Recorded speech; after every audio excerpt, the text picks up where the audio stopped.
May tubig doon. Lakas ng tulo eh. Ha? Lakas ng tulo. Ayun ang diferensya? Yeah. Siguro nawala ng tubig kanina, no?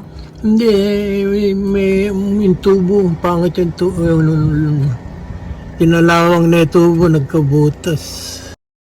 Radiator's hose.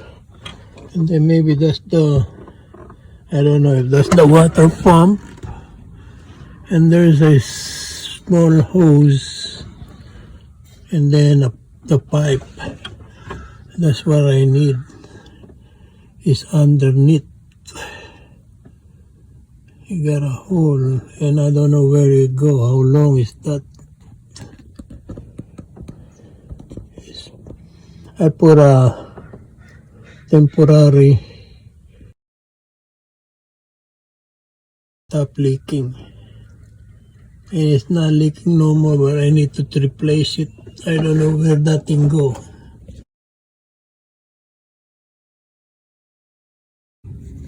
Eto, natanggal ko na yung bypass, heater bypass pala tawag dito. May butas ayun, no? Ayun, no, may butas. Temporary, nilagyan ko lang ng plug, pinakuan ko na may rubber. Pwedeng hindi na itaas yung support ng engine support. Heater bypass. Ito na yung bago. Ito yung kakabit ko. Natanggal ko na hindi tinanggal yung engine support. Ewan ko kung maikakabit ko ng hindi tatanggal. Pero pumasok eh. Papasok ito ng walang kuwan. Walang taas yung kuwan. Dito yung isang dulo. Yung isang dulo na yan. Yun doon, dalawang hose. Isang maliit, isang malaki. Doon sa may heater. Ayan. Diyan ko kakabit. Dito nakatornilyo. Ayan. Dito nakatornilyo ito. Itong isa nito. Diyan nakatornilyo. Subukan natin kabit. Pahirapan ito. Dito siya lumabas eh. Ayan. Diyan siya lumabas. Kaya hindi ko na itinaas yung heater core. Ay, yung engine. Hindi ko na binaklas yung engine support. Diyan dumaan. Tingnan natin kung may papasok natin. Diyan din dadaan. Mukhang papasok ah.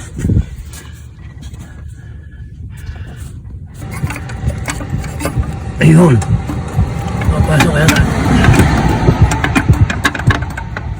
May hindi ba? Ayan, diyan siya lumabas eh.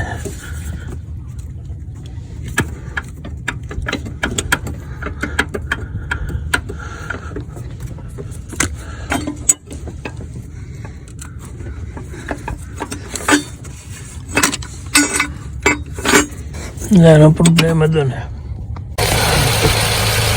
Ayan. Palitan na natin ang bypass heater. Bago na yan.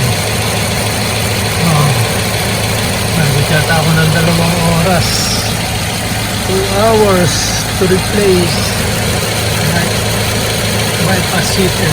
2012 Subaru Forester. Pinalit lang ko na rin yung ilalim na lower hose. Binili ko yan noon eh nung sumabog yung ay nagkabutas yung doon sa itaas. Binili ko 2 yung set. Mas mura pag set eh. Tapos biglang ito tumulo yan, kinalawang. Kalawangin naman yung mga tornilyo. Kaya solve na. Wala akong makita leak. Salamat. Naantay kong bumaba yung kulang para maisara na. Andarin ko ng mga ilang minuto. Ito yung kulang siya. May kalahati naman. May kalahating laman. Kaya maganda na ang ito yung kabila ng isa eh. Kabilang dulo ng Yung isa nga na maliit, ito yung maliit na hose. Tapos yung isa, doon sa ilalim ngayon, wala naman leak. I don't need to take out the engine support to gain an inch gap between the engine and the chassis. Dito mo padadaanin sa itaas yung parts.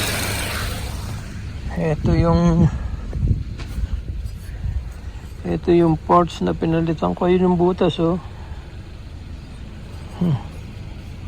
Yan, oh. Pakurbada eh. Doon sa may itong lugar na ito, sa water pump. Tapos yun, papunta sa water heater hose. Ito, ewan ko kung saan papunta, maliit, pero okay na. Naikabit na natin. Lilinis na tayo. Nakita ko blue ang kulay nung nilalagay nila eh. Ako to, umigar ako dito sa piston eh. Piston. Ito ginagamit ko noon po eh. Kaya ito binili ko.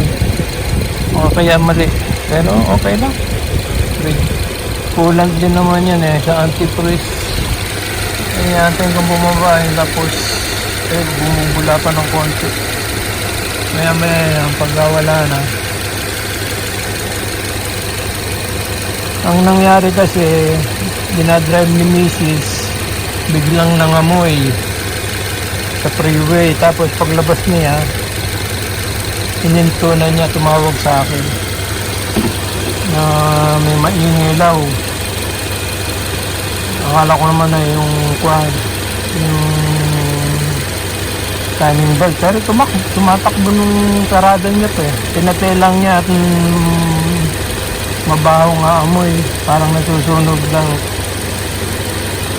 Yung checking ko, walang tubig. Bumubula-bula ito. Parang tingin kong matanggal yung bula. Yaroon ha.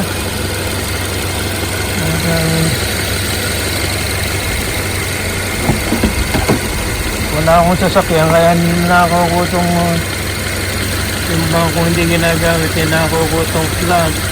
Kasi yung na dito bago. Kailangan ko bago dun sa baba, dalawa. Kasi bumili ko dalawa nito, nakikabit ko ito. Yung isa napapwede ko. Yun, luma yun eh. Tapos dito ko nilagay bago, may natira akong isa.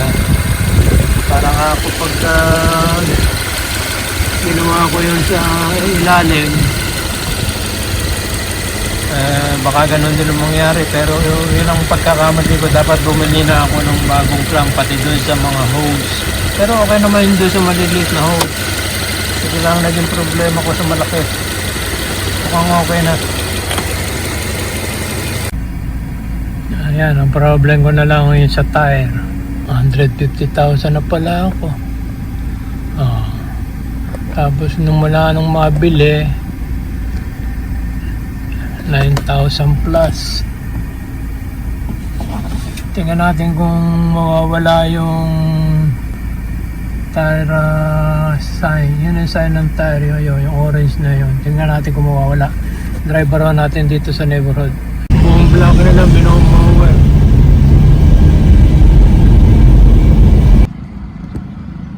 Yan, nakaikot na tayo ng mga 5 minutes. Pinatay ko, start ulit.